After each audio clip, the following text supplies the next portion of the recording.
Hello everyone, this is Chris Zines. This is one of my other interviews I'm going to do right now. This is Michael. He's an Irish Cypriot, and I'm inside his house that goes back many, many years. We're going to talk about it in a year. We're in his yard. We're not in any garden or anything. We're in his house, right in his backyard. So, hello Michael, how are you?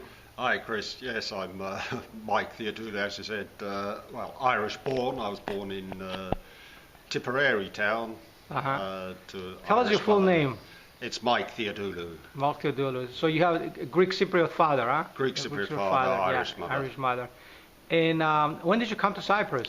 I came here in 1984 after living in England for most of my life, and I came just, there was a teaching job going at the English school where I taught for 3 years as a teacher of English language, English literature. I didn't know I was going to stay here as a young man. I loved the idea of having a chance to see Cyprus. I hadn't seen it much at all growing up. I didn't come here the first time until I was 17.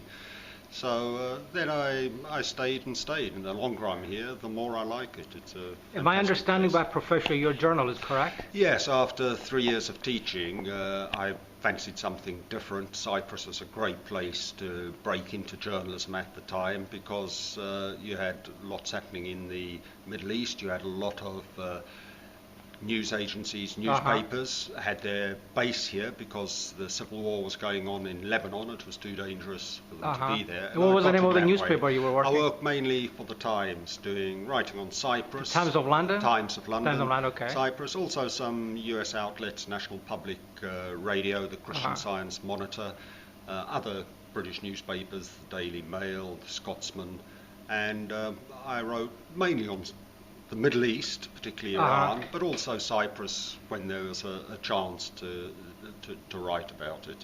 And I want to tell everybody that you are actually my next door neighbor. My aunt's house.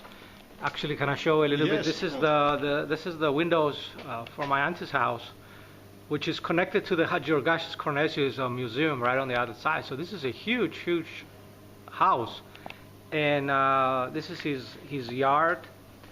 And tell us more. How did you renovate it? What happened to this house? Well, original, I remember it a little bit differently, but all the stuff. Let me show you a little bit of the art here. They're all like, these are the original, right? These are all original, and you can have a look inside as well. We've kept all the original arches.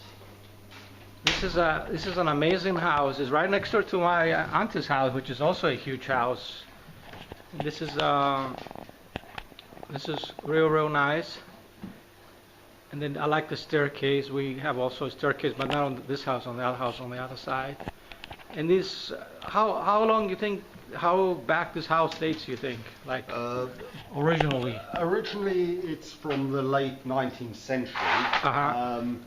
But parts of it, certainly parts of the walls around the place are a lot older. In fact, when they started renovating it, the builders found a broken wall at the bottom of that one there, that dates from Lusinian times, and also when they're digging they found that cannonball. Yeah, I want to show everybody this cannonball. This probably dates up to the Ottoman Empire, right? Yeah, well, the last time the cannons were used in Cyprus in warfare was in 1571. 1571, so it's either from so this is like a museum, this house.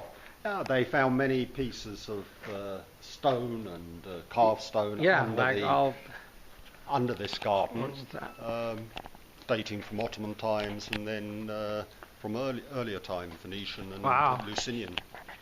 So you moved to Cyprus already from the time you were teaching, right? My wife is English, and she'd always wanted to live in the old city, as I had. We loved the old city. Old Nicosia, Old Nicosia, yeah. And by the way, we're in the San Antonio's area, neighborhood.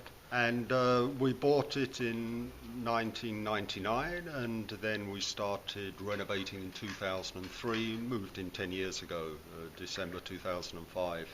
And the old city is great, especially as we had children, the older two teenagers here, and it's 5 minutes walk to the most fashionable part of Nicosia now, which is the Ledron Agorou area with all the cabarets, restaurants. So you said you were for 3 years at English school? What did you teach? I taught English literature to O and A level standards and some language. Okay. That was a great experience.